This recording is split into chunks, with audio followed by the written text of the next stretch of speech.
me get this yarn out. Ready. Everybody ready. All right.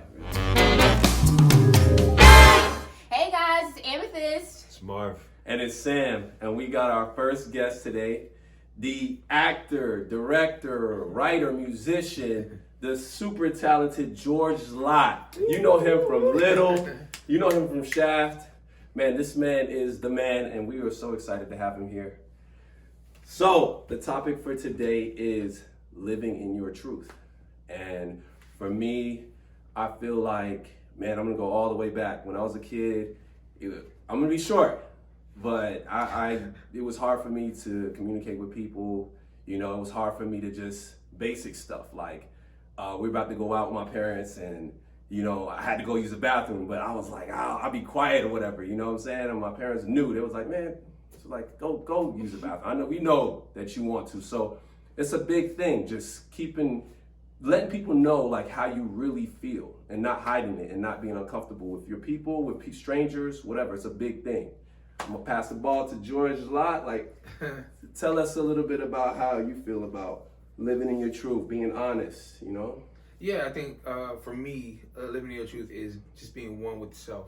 I think, especially working into this industry where you're paid to be somebody else, I think it's important to live in your truth before you can tell somebody else's. True. And so it's so funny because at 31, I feel like I'm still scraping the surface and digging deep in my truth, and I feel like a lot of my truth is stemming from childhood. I think the more you learn yourself now, it comes from just like acknowledging your childhood. You know what I mean? Because I think certain things happen in childhood, good and bad, and we don't realize it then, but we just build these walls and then we just navigate through life, and then we keep hitting these walls until we figure out, like, who came along and said this to me? Who came along and did this to me? And so you have to unlearn, and so unlearning is harder because you're learning wrong. And so anyway, so you just get to a point where you decide, okay, let me accept what is and stray from what isn't. You know what I mean? And I think the quicker we learn to embrace ourselves and in whatever areas of our life, that's the quickest we can enjoy life and move at a pure vibration. So yeah. Nice. Well said. Yes, I feel all of that. I feel as if like that being on this actor journey has made me have to find truths that I don't know if everything would have worked out fine, if I would have graduated college and got a job. I don't know if I would have been digging this deep to find the truths that I'm trying to find now, because it's like imperative for me to move forward. So yeah, I'm just really thankful for that, because it's hard. It is. It's hard. It's hard, but there's living in it. It's hard. Yeah, there's power in that. Like, oh man, like when I think of truth, I think of your inner ego. You find who you really are, because you living your truth is literally the entrance to like your soul of who you are. It's a powerful thing. Like you said, I go back into childhood traumas, anything like that, stuff that you've been blocking off. It's just literally taking the steps and literally finding yourself, who you are, finding who you are, accepting who you are, taking who you are and applying it into your everyday world, because you can always go past. You can never go backwards. In a sense, you possibly can. Like, you know, I'm 33 years old. I might not look like it, but at the same time, I went through there. I basically had to go backtrack myself, find my 20-year-old self, find that self I'm at. And it's, you know, you got to restart. Sometimes you got to restart. Like learning that restart, apply yourself, learn yourself, and push yourself back forward. Right now, in my artistry, I say, I'm back to being 26 right now. I'm 26-year-old Marv. This new Marv. Make it over. You can never go back to that person you used to be. You can only just keep changing and building who you are now. Peace. Yeah, and I mean, like, just that ongoing growth, like, you know, just trying to be more authentic with yourself. I feel like you connect with other like-minded individuals, you know, if you are reading, maybe if you're on the internet, watching movies, like, you can find truth anywhere. And I think that it helps me personally to deal with, like, sometimes I might have anxiety, you know what I'm saying, about maybe meeting new people or whatever, like, but it helps me to just be honest. I don't have to remember anything if I'm not lying, if I'm not putting on airs or whatever, you know, like, if it's just like, this is what you expect of this person. And I think, you know, we all have dealt with it. We probably all have had like masks or whatever, or like this is how I am in a certain setting. You know what I'm saying? Maybe it's bubbly, but really you're not that bubbly. Or it could be the reverse or whatever. Normally you're at home or with your friends, you're comfortable, you're bubbly. But when you're out, oh, I'm shy, I'm nervous. Oh, I don't. Is that how you feel? No, I'm just saying that these are ways that people, you know. That's exactly how I feel. Oh no, well, I mean, this is exactly how I feel. Hey, I'm sort of like, is that how you feel? No, exactly it's how not. I feel. It's not. Y'all was about to get some connecting right there. Go ahead, but go ahead. No. I try to just be the same when I'm here and when I'm out. I'm like the exact same.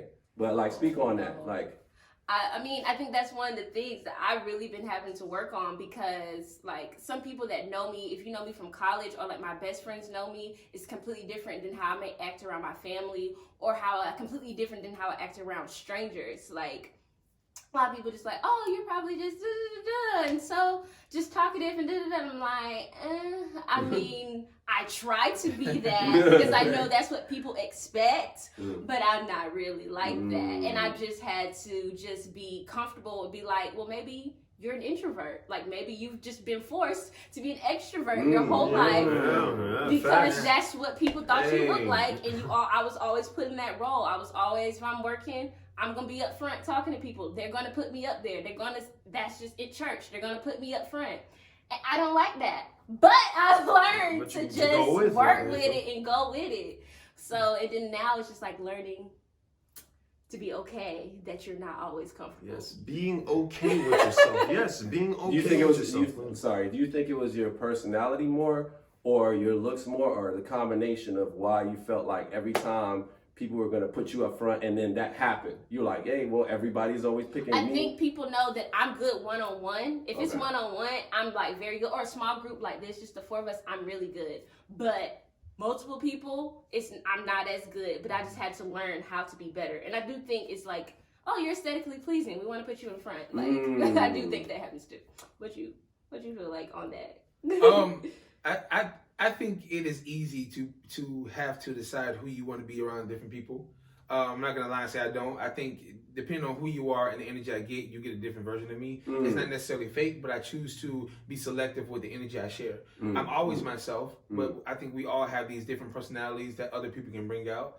But I think it's still important to be true to who you are. Yeah, so, when I went to homies, obviously I'm this over the top, because when you're with people that you trust and you're vulnerable with, you can be yourself authentically, every aspect of yourself.